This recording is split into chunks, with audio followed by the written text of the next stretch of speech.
Postcards from the Dark by the Advocate. Dear Eudaimonia, I'm not surprised to find myself here, but it's nothing like we were told. How many infinities have passed, I do not know. The isolation is maddening.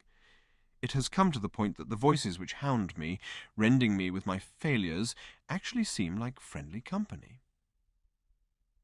I write this sitting next to a great flaming lake, leaning against a spiked pillar, as the negative sun sits like a hole in the sky.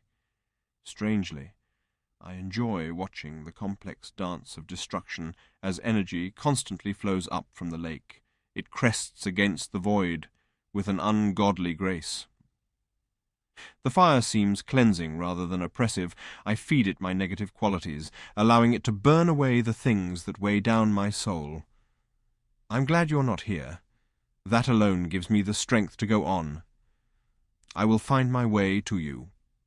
Love, Ero.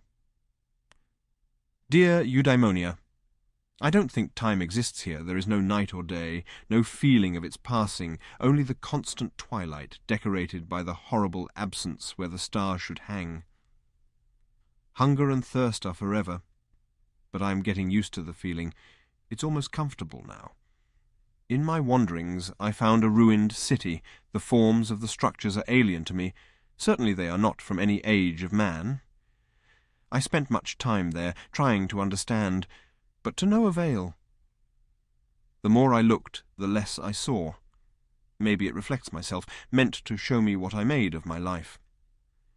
It's horrible to understand what a marvel this city once was, what it could be, but instead it was left to rot, to fall apart, bereft of meaning and purpose.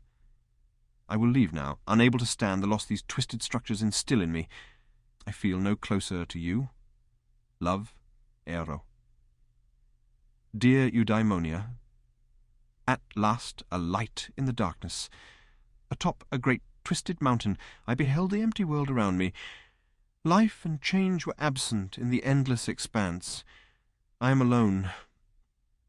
Like many times before, when my situation became clear, I collapsed, unable to fuel the will to continue.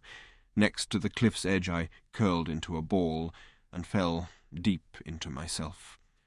The voices were waiting for me as always, singing the songs of my failures, my betrayals, each bringing fresh waves of agony, renewing the wounds with the revisiting.